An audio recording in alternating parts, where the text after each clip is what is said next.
राधे राधे। जय जय श्री राधे। श्री राधिका का प्रेमोन्माद भाग 20। मथुरा में ललता और श्री कृष्ण गतांग से आगे। हाथ जोड़ रही हैं छदन बेस में श्री कृष्ण के सामने बैठी ललता सखी। हाथ मत जोड़ो, स्पष्ट बोलो और कृपया रो मत। मैं इन दिनों भीतर से बहुत भरा हुआ हूँ।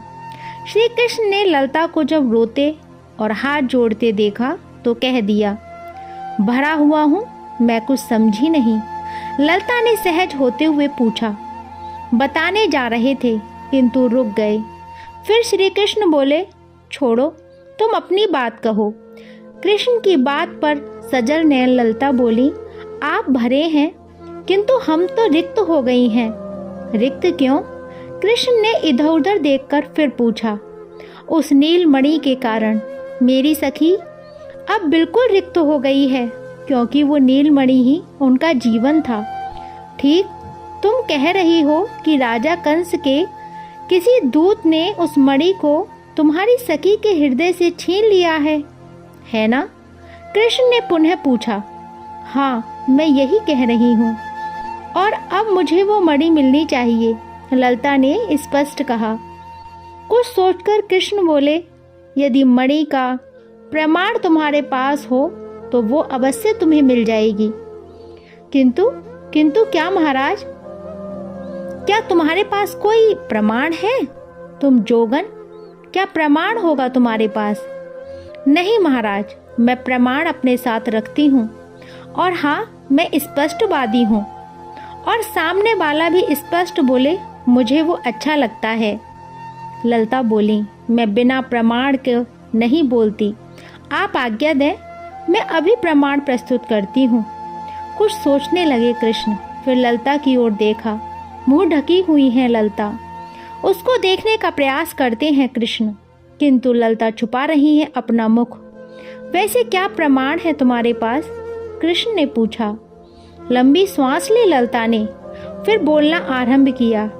हे मथुराधीश, आप बुद्धिमान हो, सुविचारों से संपन्न हो, इसलिए मेरी बात ध्यान से सुनो।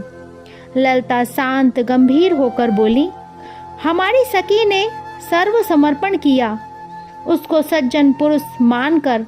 हे महाराज, फिर उस व्यक्ति ने अपने हस्ताक्षर भी किए, अपने प्रेम का प्रमाण भी दिया। वो व्यक्ति कहाँ है? कृष्ण ने फिर गंभीर होकर पूछा।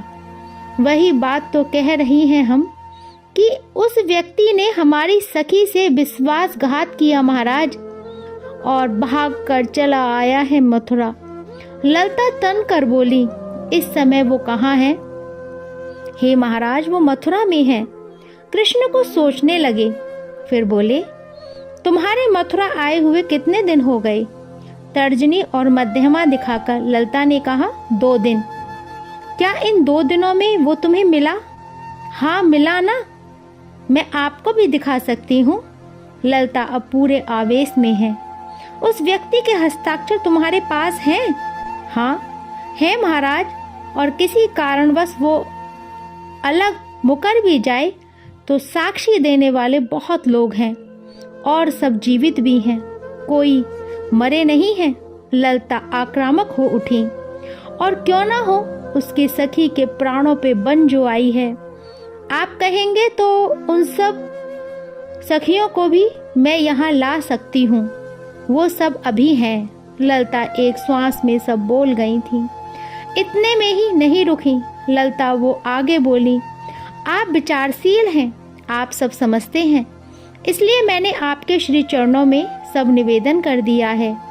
अब मैं कुछ नहीं जानती, आप न्याय कीजिए और मेरी सखी की मणि वापस दिलाइए। अब जाकर ललता चुप हुई थी। ठीक है। कुछ समय विचार करने के बाद कृष्ण बोले, ठीक है, तुम प्रमाण प्रस्तुत करो, उसके हस्ताक्षर मुझे दिखाओ, मैं न्याय करूंगा। अपना हाथ आगे किया कृष्ण ने। ललता ने कहा, मैं प्रमाण दिखाऊं और मेरे साथ न्याय नहीं हुआ तो? ये क्या बात है? क्यों नहीं होगा तुम्हारे साथ न्याय? होगा, जरूर होगा। कृष्ण बोले, क्या न्याय करोगे आप? ललता फिर पूछती हैं। अगर प्रमाण मुझे मिला तो मैं उसे कहीं से भी पकड़ कर लाऊंगा और तुम्हारे हाथों में सौंप दूंगा। फिर तुम ले जाना उसे अपनी सखी के पास। कृष्ण भी स्पष्ट बोले, मैं उसे ले जाकर कारागार में डाल दूं तो? हाँ हाँ, डाल देना कारागार में, कृष्ण ने कहा और फिर प्रमाण पत्र के लिए अपने हाथ आगे बढ़ाए।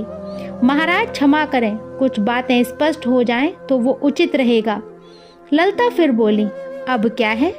क्या मेरी बात पर तुम्हें विश्वास नहीं हो रहा? कृष्ण झुंझलाकर बोले, नहीं नहीं, मुझे ही क्यों, मेरे गांव के किसी व्यक्ति को, मथुरा वासी के ऊपर विश्वास नहीं है। अच्छा, मैं कह रहा हूं ना, अब तो विश्वास करो।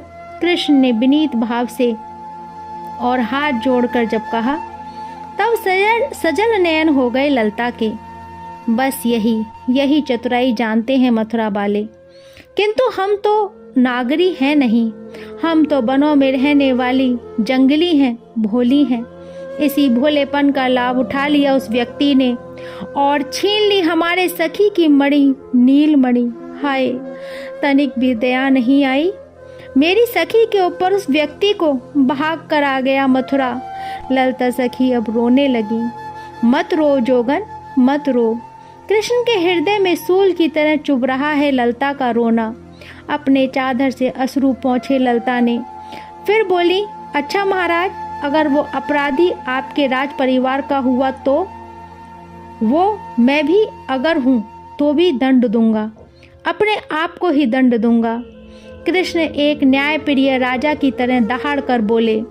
ये सुनते ही ललिता ने अब अपने मुख का चादर हटा लिया। कृष्ण देखते हैं ललिता को, किंतु अंधियारी रात के कारण वो पहचान नहीं पा रहे। महाराज, मैं आपसे कुछ पूछूंगी और आशा करती हूँ कि आप उचित उत्तर देंगे। सहज है। अब ललिता उसे लग रहा है कि श्याम सुंदर को अब वृंदावन ले जाता जा सकता है, ले जाया जा सकता है।